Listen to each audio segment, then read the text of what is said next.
Hi everyone, I am back with another episode in this Arty Musings series, and today I actually wanted to talk about why I envision my personal culture and what that means to me. Now, in a previous video, I talked about why painting was important to me, especially in my life, and how it has influenced me. And one of those things that I really valued was that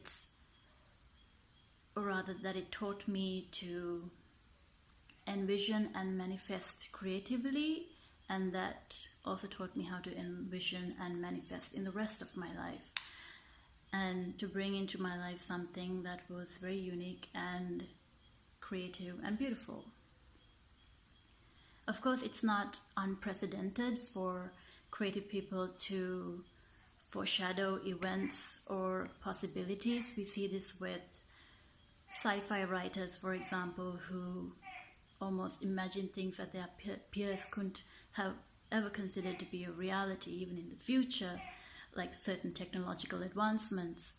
But those things we may now take for granted, or we may have even surpassed those ideas. Of course, this does, to me, it does give you an idea that artists could be at the boundary of what is and what could be.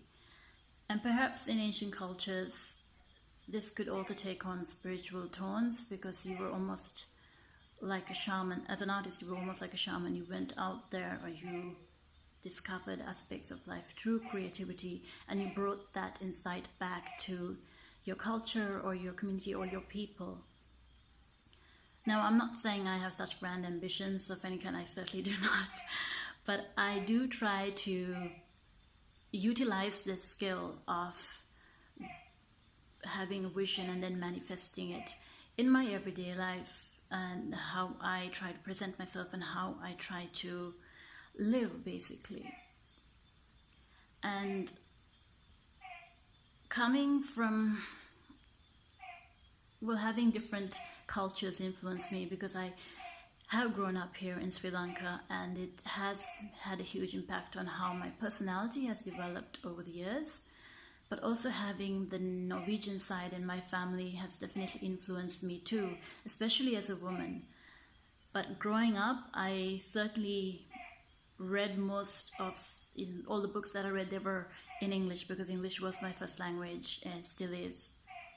So a lot of the influence in my mind was done in English. Like a lot of kids, I grew up reading Enid Blyton, and from there on I continued to have an international influence in terms of the kinds of writers that found their way into my brain. And having all of these different cultures or ways of being has made me realize that instead of trying to fit into one specifically, or finding one that is really my identity, I've wanted to create my own culture for myself. Not that I feel like any of the others are not worthy, it's that all these different cultures have actually inspired me. And by doing so, and by also being inspired by people like Tolkien, who created his whole world, Middle Earth. Not that I want to create something like that exactly, but I do want to create it in a sense where I can imagine it and then embody it in my day-to-day life, really, so that it's something I discover in my own mind or my own imagination.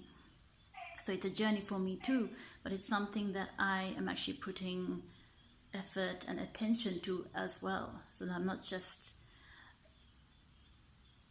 sitting there waiting for it to open up to me. I'm also feeding it, nurturing it. And I find that I will always be inspired by different cultures, and I hope to always be inspired by everything I see around me, because life in general inspires me. But I tend to assimilate whatever I discover or whatever I see or read about, And I think about it, I contemplate about it, and then I will usually assimilate it in a way that when I do express something for myself, it has had an influence, but it comes out with my own flavor in a sense. And a lot of my work has been that way, whether it's coming from Sri Lankan traditions or practices. You might not see that influence in my work, in the vision or the image exactly, but it is there, in the sense that I have seen something, I find it intriguing, I'll think about what it means to the people, and then I will symbolize it, but through my realm of my fairies or my goddesses or any of my deities. And I tend to have this individual representation of different ideas, and I think it's, for me, very important to have my own take on it, so that I'm not just copy pasting an idea, no matter how valuable. I definitely want to have my own take on it, so that I experience it, and not just in the real world, but I experience it in my inner world too. I think about it. And this is one of the reasons I do want to create my personal culture in my day-to-day life, in the way I carry on and the way I live, because I want to be able to be surrounded by the things that I value or the things that I find beautiful. And I think that in turn will feed my work. And again, my work, as it seeps into the rest of my life, will feed that lifestyle, so that there is a beautiful cycle there. I think this is possibly why I have always loved fantasy, and I have mentioned this before, that there are no barriers, but also because in a strange way, fantasy has such a strong influence on reality. It really pushes the boundaries of what you think you can do for yourself. And again, this is one of the things that paintings taught me, and for which I am very grateful. So I hope that explains why I tend to be somewhat and why I'm always trying to be experimental with myself or my work. It's because I'm trying to create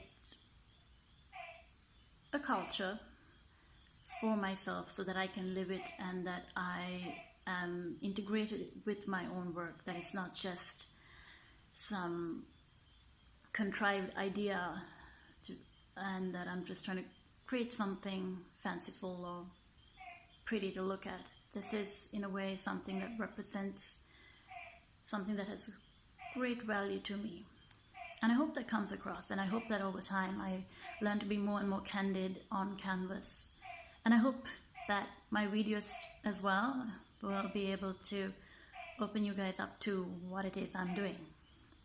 Now, if you do have any more questions, because I am limited in time here, so I can't go quite in depth as I would like to, but if you do have any more questions about my aesthetic or the culture that I'm trying to create for myself, feel free to ask questions down below in the comment sections, either on Instagram or Facebook, and I will try to answer them as soon as possible.